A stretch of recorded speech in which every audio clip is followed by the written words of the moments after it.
시간인데요. 오늘은 비전형 안면 통증에 대해서 정리해 드릴 거예요. 비전형이라는 말이 전형적이지 않다, 이유를 모르겠다 이런 말이에요. 이유를 모르는 안면 통증을 비전형 안면 통증이라고 합니다.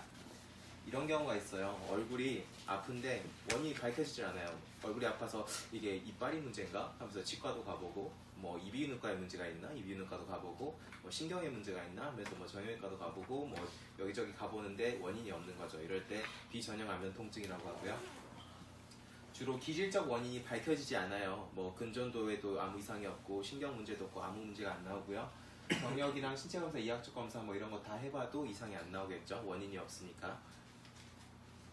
역학은 얼굴 통증을 가진 분들 중에서 한 4.4%, 그러니까 100명 중에서 한 4명, 5명 정도는 이유 없이 아픈 통증을 가지고 있다 해요. 생각보다 많은 편이죠. 그리고 보통은 여성분들이 남성분들보다 많다고 보고가 되어 있습니다. 특징이요. 통증이 국한되지 않고 되게 모호해요.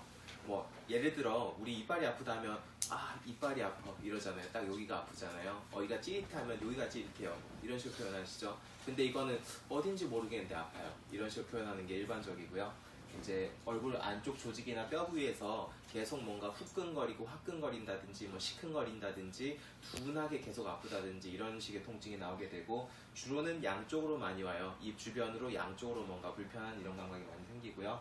또 정서적, 심리적 좀 스트레스 많이 받고 좀 우울해지고 이러면은 심해진다는 보고가 있습니다.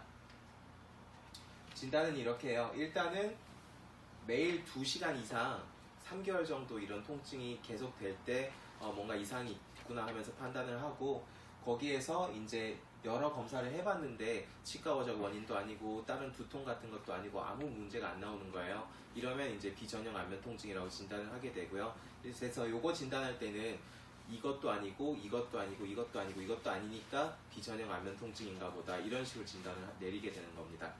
그래서 감별 질환이 몇 개 있는데, 첫 번째 3차 신경통이에요. 이 3차 신경이라는 게 턱이랑 귀 위쪽에서 이렇게 세 가지 분주로 갈라지는 신경을 3차 신경이라고 하는데, 요게 문제가 생긴 부위에 따라서 이런 부위가 찌릿하고 극렬하게 아픈 게 특징이에요. 이제 그런 거를 먼저 배제해야 되고요. 두 번째로 치통이 있어요. 요 치주 질환 때문에 이빨이 아프면은 요 이빨을 눌러도 아프고 뭐 씹어도 아프고 이빨이 자극될 때마다 아프게 되겠죠. 그러면 이제 요거는 치과를 가봐야겠죠. 세 번째는 이제 근긴장성 안면통이에요. 얼굴 주변에 근육이 긴장이 돼도 그 주변으로 통증이 이렇게 방사되면서 퍼질 수 있어요. 이제 뭐 그 근육이 움직여질 때 좀 더 아파질 거고요. 되게 뻐근하게 느껴지기도 하겠죠. 그럴 때는 이제 이런 걸 풀어주는 게 좋고요.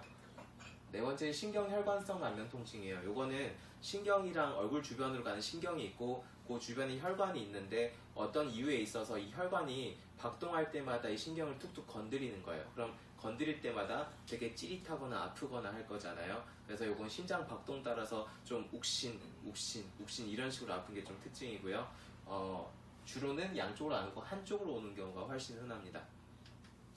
다섯 번째는 충농증이에요. 이제 비염이 심한 분들이 이런 부비동이라는 공간에 농이 차면서, 농이 차게 되면 이쪽에 압력이 증가하니까 머리가 울리고 아픈 경우가 있어요. 왜? 비염 심한 분들이 이렇게 코 잡으면서 아파 이렇게 하시는 분들 간혹 보신 적 있을 거예요. 충농증이고요. 특징은 비염 증상이 좀 심하고 콧물도 같이 나고요. 고개를 숙이면은 통증이 더해져요. 압력 때문에. 이렇게 젖히면 좀 낫고, 그러면 이제 요 비염이나 충농증 관련 치료를 받으셔야 되고요. 여섯 번째 협심증이에요. 협심증이라는 게 심장에 피가 안 가서 이제 요거 꽉 재워오는 그런 증상인데, 그런 게 있으면 심장 가슴 부위가 아프기도 하지만 사실은 이런 팔 쪽이나 가슴이나 등이랑 혹은 아래 턱으로 이렇게 통증이 방사되기도 해요. 그래서 이쪽에 얼굴이 뭔가 아픈데 이런 경우에는 호흡곤란이라든지 이런 증상이 같이 오게 되거든요. 그런 문제가 있다면 일단 심장 관련 검사를 받아보고 문제가 있는 건 아닌지 한번 확인을 해볼 필요가 있겠죠. 자, 이 6가지를 해봤는데 다 아니에요. 그러면 이제 이유가 없잖아요. 그러면 이제 비전형 안면 통증이라고 진단하게 되고요. 이제 한의학에선 요거를 기체증, 기울증의 범주로 봐요. 아까 정서적, 심리적 요인에 따라서 악화된다는 보고가 있다고 말씀드렸잖아요. 이 기체증, 기울증이라는 거는 요 기라는 건 기분이나 감정 같은 걸 말하는 거고, 체라는 거는 꽉 막혔다는 뜻이에요. 우리 밥 먹고 체하면 식체했다 했을 때, 아이고 체했어 할 때 꽉 막혔다, 그거 체자고요. 울자는 여기서 더 심해진 건데 뭔가 빽빽하고 울창하게 이렇게 딱 들어찬 모습을 울자라고 표현해요. 그래서 뭔가 기분 감정이 이게 순환이 안 되고 계속 꽉 막히면서 문제가 생겼을 때 이런 게 온다고 보고요. 이게 심해지면 이제 화병이라고 진단을 하기도 하죠. 그리고 이건 역치랑도 관련이 있는데, 역치란 게 뭐냐면은 우리가 뭔가 감각을 느낄 때 모든 감각을 다 느끼지 않아요. 자, 지금 발바닥 어떠세요? 제가 말하기 전에 어떤지 몰랐죠?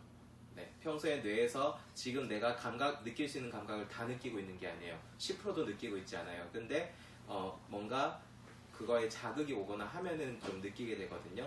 그런 거를 역치라고 해요. 이 역치 이상의 감각이 가지 않으면 통증이든 뭐든 모든 감각이 느껴지지 않아요. 근데 만약에 이 역치가 낮아지는 거예요. 이러면은 이전에 느끼지 않았던 감각들을 되게 크게 느끼게 되겠죠. 어떻게 보면 몸이 통증에 되게 예민해지는 거랑 비슷해요. 그래서 이런 분들이 스트레스가 많이 쌓이면 이런 역치가 실제로 낮아지거든요. 이러면서 뭔가 이유는 없는데 얼굴이 아프고 이런 경우가 많다. 한의학적으로는 이렇게 해석을 하고 있습니다. 그래서 일단 그런 증상이 있다 하면 첫 번째 치료는 침이랑 약침이에요. 침이랑 약침으로 얼굴 주변에 경혈도 좀 풀어주고 혈액순환도 좀 도와주면 이런 통증은 훨씬 좀 빨리 케어해줄 수가 있고요.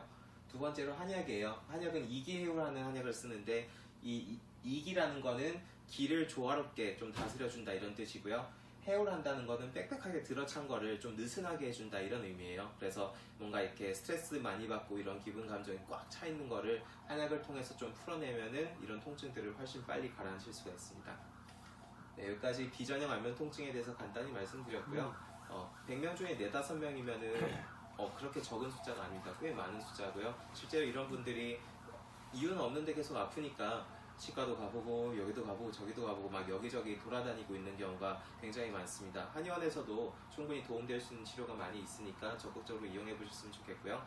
네, 오후진료도 잘 받으시고 이런 정보들이 여러분과 주변 분들 건강에 작은 보탬이 되었으면 좋겠습니다. 감사합니다.